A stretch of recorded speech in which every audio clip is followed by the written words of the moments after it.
kitab-kitab Weda kita, mulai dari Catur Weda Samhita, Upanishad, Darsana, Tatwa di Bali, memberikan parian tentang keberadaan Tuhan. Maka sering terjadi, Gajah Gamah ini tuh monoteisme, ekam ewa adwitiyam Brahman, ekan sakwiprah bahuda wadanti. Ketika ngetren istilah monoteisme bagi agama-agama Semit, mengatakan monoteisme, kita ikut-ikutan. Padahal isme tentang ketuhanan di dalam Hindu rupa-rupa adanya. Dia bisa animisme, Bapak Ibu. Ya, sebenarnya semua agama animisme.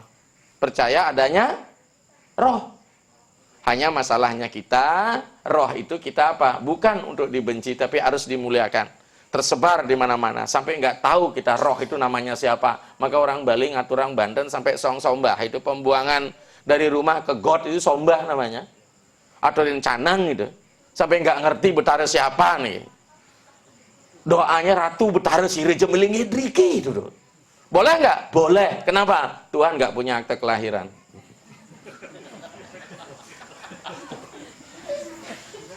Bahkan sampai Tupuk Landap ngetren sekarang. Orang buatin upacara pada mobilnya. Jerumangku di bawah, seperti nyembah mobil. Tapi anaknya otonan nggak dibuatkan otonan gitu. Kita mau ngapain? Di agama ini ada ruang. Kenapa? Ada upaya memuliakan benda itu, kalau bahasa umum, diridhoi, dianugerahi oleh Tuhan agar kita selamat. Maka terus terang kejadian Lampung dulu, di tasbotnya mobil-mobil orang Bali pasti ada daksina itu.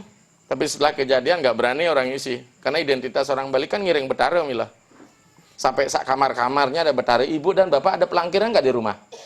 Dalam kamar ada nggak? Ada yang tidak, tapi nggak ngeh gitu. Kalau melakukan sesuatu di bawah, betara di atas minta duman loh, ikut satu loh, dia bilang.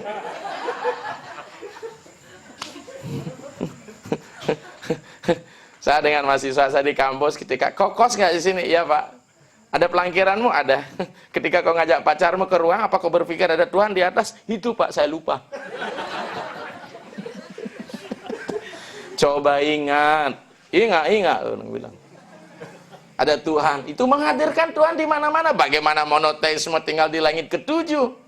Maka dikatakan Tuhan meresapi semua ciptaannya, dan ciptaannya ada di dalam tuh. Bayangkan, dia kadang panteistik, dia monoteisme terkesan politeisme, natural katenoisme. Sampai Max Muller yang mempelajari Hindu di India itu bingung dia itu. Ini agama apa ini dia bilang. Tapi ini besik kone sembahyang di Padmasana nggih, ini besik sing jekuang, yang satu tidak kurang, yang liu belum tentu cukup. Maka tag dalam lontar kita di Bali, ekatwa anekatwa swalaksana bata. Makanya saya untuk daerah Trans sering bilang, jangan kau bercocok tanam betara, saya bilang. Metanuran betara telah ngai pelingeh. Betarana di Bali abana, orang di Bali dibawa. Den usah ya kau. Saya kemarin nguput di Sumbawa, di Iringan ini pura payatnya dibawa Trans. Untuk sebenarnya satu sisi bagus, ya. Nah, bukan jelek itu, malah kita juga di tour kalau sudah banyak ritual kan sulingnya laris. Tapi kan saya bukan hanya itu, kalau nggak diisi, karena sesungguhnya tempat suci itu pura itu ini loh. Kita lupa membenahi diri kita. Dalam teks Maitreya Upanishad dikatakan dehi dewa laya prokta sejiwa kewala siwa. Sesungguhnya dehi badan ini, dewalaya setananya Tuhan, sajiwa kewalah siwa, jiwa yang bersemayam dalam diri kita itu adalah Sang Yang Siwa. Sudahkah kita mulai menanamkan sifat-sifat ketuhanan dalam diri, menjadikan rumah kita ini sebagai istana? Maka bahasa keren saya, ketika badan menjadi istana, Sang Atman menjadi Narayana. Tapi ketika badan menjadi penjara, maka Sang Yang Atman menjadi Narapidana. Karena kita sibuk urusan, orang Bali bilang pras penyenang guling bebangkit nas pengang jet sakit. Kita lupa mengelola. Kita lupa mengelola ini badan ini. Padahal yang beragama itu bukan pelinggih. Badan dengan lengkap dengan atributnya, mulai dari sang jiwa, sang pikiran, dan sang badan. Coba itu, saya sering heran itu.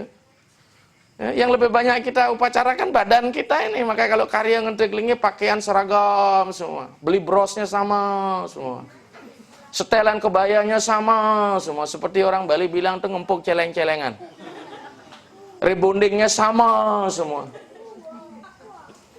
Ya, kadang-kadang bongnya kekeh seperti barong landung sebenarnya mekipekan. Kalau sudah ke salon pasang mau usak kene supaya nggak rusak sanggolnya, jalannya begini, cara barong landung. Ya, Kijo, lu mau kemana? Pasang keles sanggolnya, kengkenan sing keles karena boknya sudah cukrut. Non cukrut laki, mau perut nih. Ya, saya sering mohon maaf ini, aduh, saya nih kok unik-unik, sehingga sebenarnya Tuhan itu sederhana sekali. Maka pemahaman ilmunya Tattwa Jnana itu hadir sebagai aspek pencerahan, sehingga bukan hanya Brahma Jnana, Anda boleh skeptis, Anda boleh ragu-ragu tentang Tuhan. Ya, maka itu jangan pernah merasa bahwa kita paling tahu Tuhan. Jangan-jangan bukan Tuhan yang kita ketahui, hantu jadinya. Kalau Tuhan juga sering diulang-ulang, Tuhan tuh jadinya. Seperti di Hindu juga Rama artinya selamat, Ramulia ma memiliki memai, Rama bahaya. Ya. Dengan demikian, disinilah pengetahuan agama kita menjadi sangat penting. Apa ketuhanan? Maka itu yang lebih banyak membahas ini, kebetulan saya di kampus ngajar tattwa karena saya memang teologi, kemudian ngajar Upanishad. Ilmu yang paling kering itu Upanishad. Ya. Maka jiwa kita menjadi sering kering karena sesungguhnya kita budan badan. You adalah Atman. Ya.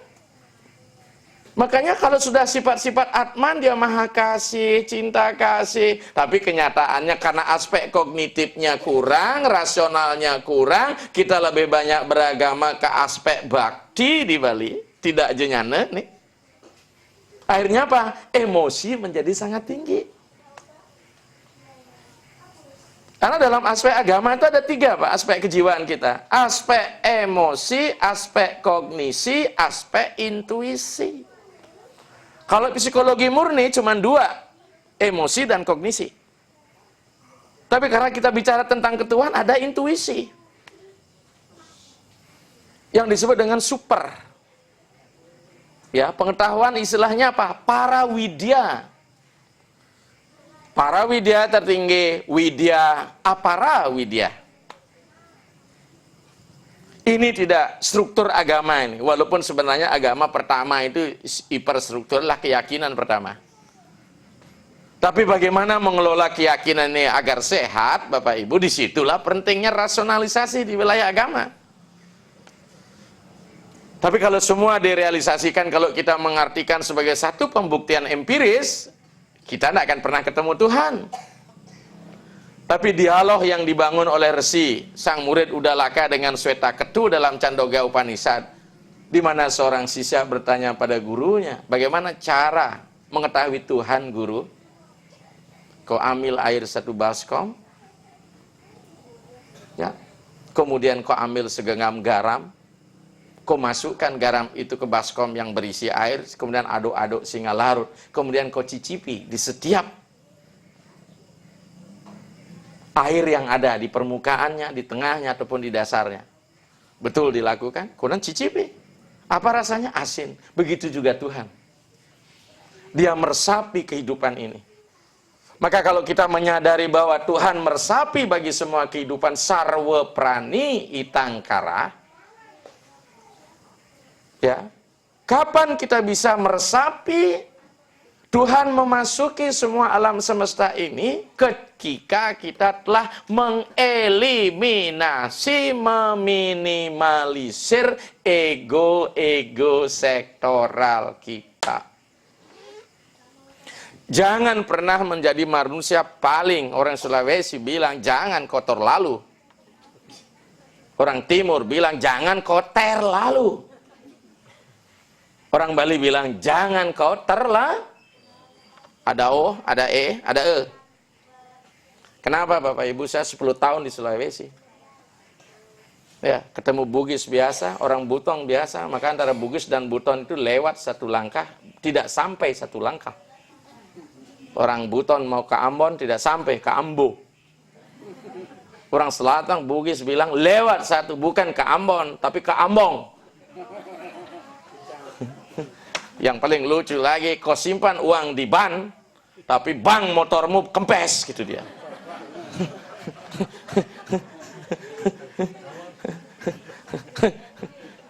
Sudah begitu paleh, babaji-baji. Mana dari Bugis? Ada yang dari Bugis kah? Toraja ngerti? Iya. Makanya saya bilang, gimana masih ingat Sulawesinya? Kenapa tidak ingat? Makanya di Bali bilang, ini orang Bali apa orang mana ini? Saya orang Indonesia. Kemudian kita ke Pelamang, Siko nggak ado, dibilang, mau ngapain kita? Ya, apunyo semua. Saya ingin membuat agama itu ringan, terus terang Bapak Ibu. Ya, agama berat yang di Bali, orang belajar agama kan meco alis. Itu meco alis, berkerut dahinya. Sing tadi tawang nih tenget nih.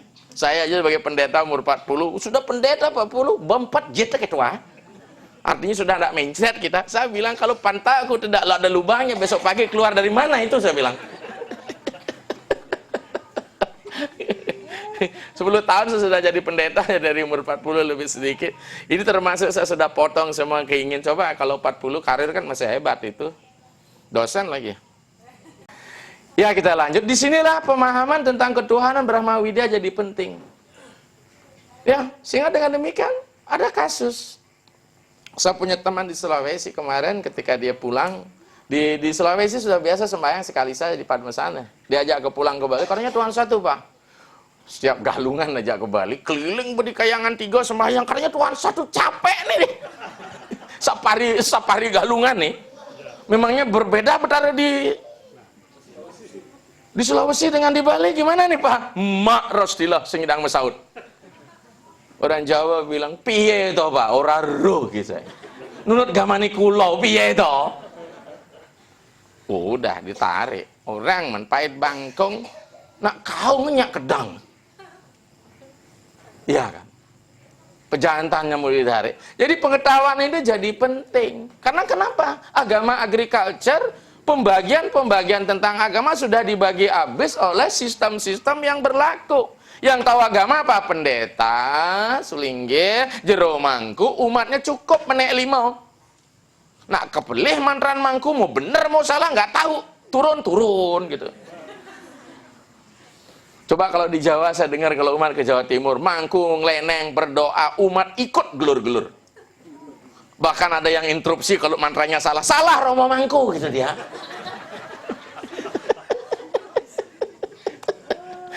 Kalau kita nggak ngerti turun, neng bisa kiap nih. Udah naik, turun. Sekedar formalitas. Sehingga apa yang kita datang ke puranya setor mukai. Iya kan? Yang begitu, Bu. Jadi nggak ada kedamaian, malah kok datang ke pura kita malah lalu lintas pikiran kita jadi kredit. Oleh sebab itu, seperti kata tadi, Tuhan hadir di mana-mana, semua ciptaan juga dimasuki oleh Tuhan. Jadi pada prinsipnya ia menjadi tempat suci. Kalau mau disuci, maka itu yang namanya tempat suci ini kan tempat yang disucikan, bukan sekaligus jadi tempat suci. Maka kita buat ritual. Standar teologi kayak apa, standar bisamo seperti apa, standar ritual seperti apa. Makanya kita juga tempat suci. Makanya di Bali umat Hindu semua nih ada sarira samskara penyucian diri. Bersihkan diri kita. Sudah ada. Kita mesti telanjang dan benar-benar bersih, suci lahir dan di dalam batin. Tengoklah ke dalam sebelum bicara, singkirkan debu yang masih melekat. Jadi apa? Jadi kita bersihkan diri dalam rangka penyucian. Bagaimana caranya?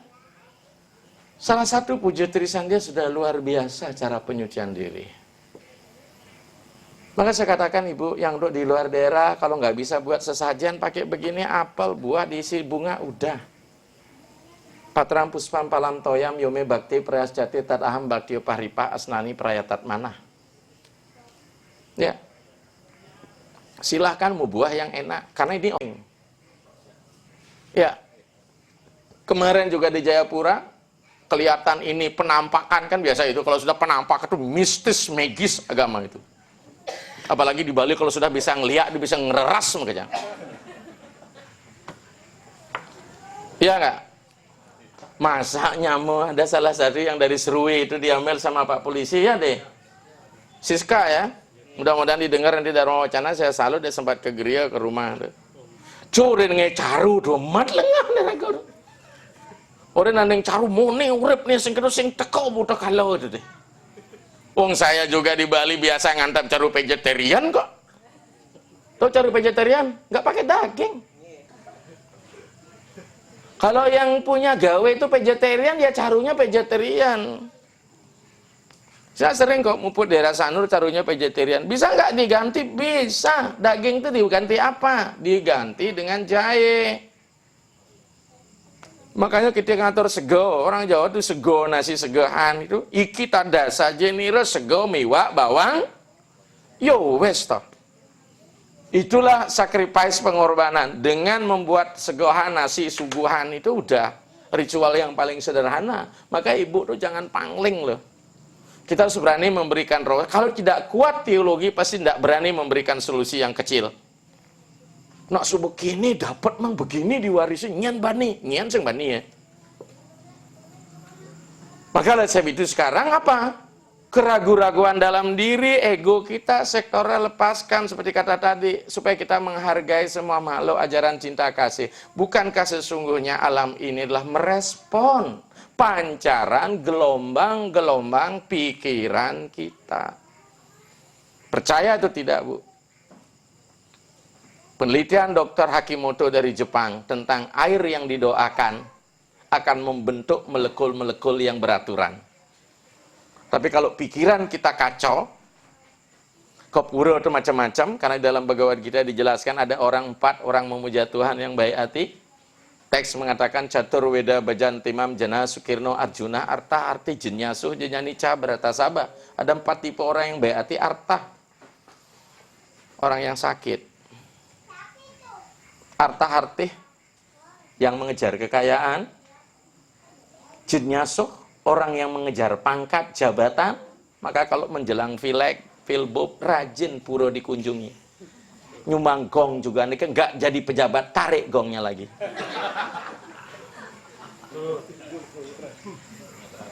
Terakhirlah penyerahan diri, be instrument of the God. Arta orang sengsara cari betara terus. Makanya di Bali itu bukan hanya dokter, paranormal, laris. Kalau sudah nggak bisa nangani, terlambat ke sini, udah parah. Kalau selamat, syukur ke sini. Kalau enggak, udah mati. Kalau nggak saya tolong gitu. Cari pembenaran ini semua dukunnya. Ya, rumah sakit di Bali yang notabene berwawasan terhita karena periangannya, tempat memuja Tuhannya sibuk transaksional. Antara keluarga si sakit dengan betara telah masa saudan kenduri Bu, ngaturin kene banyak segar gitu loh. Makanya kalau besok kita syukur naik karma kita, kalau diminta jadi betara rumah sakit lah yang penting pilih loh. Nggak pernah kelaparan betara sana, tapi besar syaratnya apa? Harus nyembuhin orang yang sakit.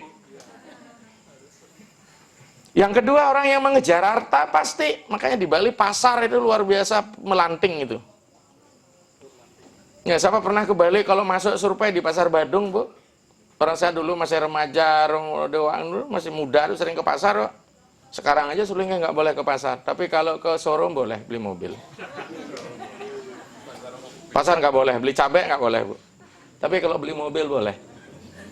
Kalau dibeliin kasihan, nggak selera. Udah tuh pagi-pagi, pesel ya, satu genggam dupanya orang Bali bilang sampai bersin-bersin betaro. Simpatan, bahasa Bali simpatan. Di rumahnya tugu mencelak dupo sing daen. Ini dia yang ketiga yang mau jadi pejabat. Pasti itu kunjungi, betara rajin konstituen, mekejang mangku mendoakan gitu. Sampai saya juga dikirimi kartu nama. Untuk apa ini? Pasupati Empu. Doakan ini. Artinya ketika saya bagi biar saya dipilih gitu dia bilang, hebat sulingnya dialat.